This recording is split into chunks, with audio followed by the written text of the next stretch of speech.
बच्चा सुन नहीं पा रहा है, समझ नहीं पा रहा है, भाषा विकास नहीं हुआ है, वो हमारी बातों को सुन नहीं पाते हैं, तो रिस्पॉन्ड नहीं कर पा रहा है। ऐसे कई सारे ये लक्षण हैं जिससे दिव्यांगता की पहचान कम समय में और पहले की जा सकती है। और साथ ही साथ अपने क्षेत्र में ये सभी बच्चों का असेसमेंट कर ले। असेसमेंट ऐसे भी आपको करना है, और अगर हम लोग इसमें एक अच्छी भूमिका निभा पाए, माने कि पटना जिला में कोई भी ऐसा घर न छूटे कि अगर वहाँ पे बच्चा, बहुत बार होता है कि कहाँ ले जाए, कौन देखेगा, ठीक है, किस प्रोसेस से ले जाए, अगर दिव्यांगता प्रमाण पत्र नहीं बना है तो क्या करें। तो ये सब चीज़ों की जानकारी आज आपको दी जाएगी, और ये बहुत इम्पोर्टेंट सेक्टर है। और उनको इम्पोर्टेंट सेक्टर के अलावा एक है ना जो पानी या फिर ना कर पाने की क्षमता को दिव्यांगता के रूप में परिभाषित किया जाता है। दिव्यांगता विशेष रूप से भारत जैसे विकासशील देश में एक गंभीर सार्वजनिक स्वास्थ्य समस्या है। भारत में कई कानूनों और योजनाओं के माध्यम से दिव्यांग व्यक्तियों के लिए डेवलपमेंट हालांकि 18 साल तक होता रहता है, लेकिन यह माना जाता है कि क्रिटिकल एज पीरियड जन्म से लेकर 6 साल यानी कि शुरुआती जो ये समय है वो काफ़ी महत्वपूर्ण है। ये काफ़ी मायने रखता है, और आप लोग के आंगनबाड़ी केंद्र में जब आप लोगों को बताते हैं और आपकी ट्रेनिंग भी इसमें दी जाती है, तो शुरुआती समय में जिस तरह का स्टिमुलेशन उद्दीपन जिस तरह से दिया जाता है, वैसे ही आधारशिला जब बच्चा वयस्क होता है तैयार होता है।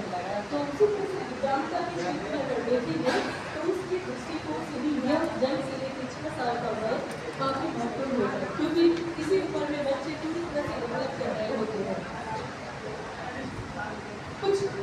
इन चीज़ों में मैं थोड़ा सा 2 चीज़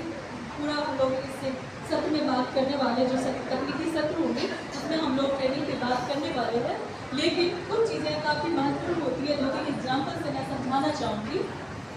हमारा प्लीज़ मैडम, आज का जो प्रोग्राम है इसके मतलब थोड़ा सा आप यू काइंडली ब्रीफ। आज का जो प्रोग्राम है हम लोग एक्चुअली अर्ली आइडेंटिफिकेशन और अर्ली इंटरवेंशन पे आधारित जागरूकता कार्यक्रम है। उसमें हम लोग ICDS में जो आंगनवाड़ी वर्कर है, अलग अलग सेंटर से पटना सदर के जितने सारे आंगनवाड़ी वर्कर हैं उनको बुलाया है। और चूँकि आंगनवाड़ी सेंटर का भी मुख्य उद्देश्य है बर्थ से लेके 6 इयर्स का जो बच्चा है उसके लिए देखभाल करना, और वो कम्युनिटी से जुड़े हुए रहते हैं। और इस क्रम में भी चूँकि सारे लोग उनसे जुड़े हुए हैं, पेरेंट्स भी जुड़े हुए हैं और बच्चे भी जुड़े हुए हैं, तो हम लोगों ने ये सोचा कि अगर आंगनवाड़ी केंद्रों में बच्चों की अर्ली आइडेंटिफिकेशन हो जाती है और उनको यह पता चले आंगनवाड़ी केंद्र की सेविकाओं को कि इन बच्चों को फिर कहाँ पे भेज सके। परेशानी ये हो रही है कि वो पहचान कई जगह पे उनके वो जो ट्रेंड होते हैं, कई जगहों पे वो पहचान कर भी लेते हैं, लेकिन उनको पता नहीं होता है कि बच्चे अगर सुन नहीं पा रहे हैं, अगर बच्चे समय से देख नहीं पा रहे हैं, या किसी भी तरह की प्रॉब्लम है या किसी भी तरह की दिव्यांगता है, तो इन उम्र में उनको कहाँ पे लेके जाना है। तो हम लोग ICDS के साथ भी बात किए थे, तो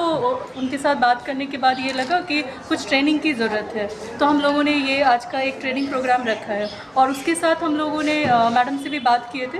कि इसको लेके और हम लोग सिर्फ यहाँ पे पटना सदर तक ही सीमित नहीं रहेंगे, इसको हम लोग पूरे बिहार में इस तरह के कार्यक्रम और करेंगे, और जितनी भी आंगनवाड़ी केंद्र की सेविकाएं हैं सबको इस तरह से हम लोग ट्रेन भी करेंगे, ताकि उनको ये पता चल सके कि बर्थ से 6 इयर्स के बच्चों की दिव्यांगता की पहचान कैसे कर सके, कम उम्र में कैसे पता कर सके, और पता करने के बाद समाधान हेतु कौन से केंद्रों पर जाए, और माता पिता का उसमें क्या भूमिका होती है, प्रोफेशनल्स का क्या रोल होता है। तो इस तरह से इस तरह के कार्यक्रम हम लोग आज करें। प्रोग्राम हमारा जो संस्था है वो जन्म से लेके पूरे उम्र तक के लोगों के लिए काम करता है। उसमें से खासकर CDAIC जो 2021 से स्टार्ट हुआ है, cross disability early intervention centre, उसमें हम लोग खासकर बर्थ से 6 इयर्स वाले बच्चे को ज़्यादा लक्षित करके उस पर काम कर रहे हैं, और उस क्रम में हम लोग ICDS के साथ काम कर रहे हैं। और दूसरा जो है 6 से एबव वाले बच्चे हैं या एडल्ट हैं, उनके लिए भी हमारी संस्था काम कर रही है। क्या क्या फैसिलिटी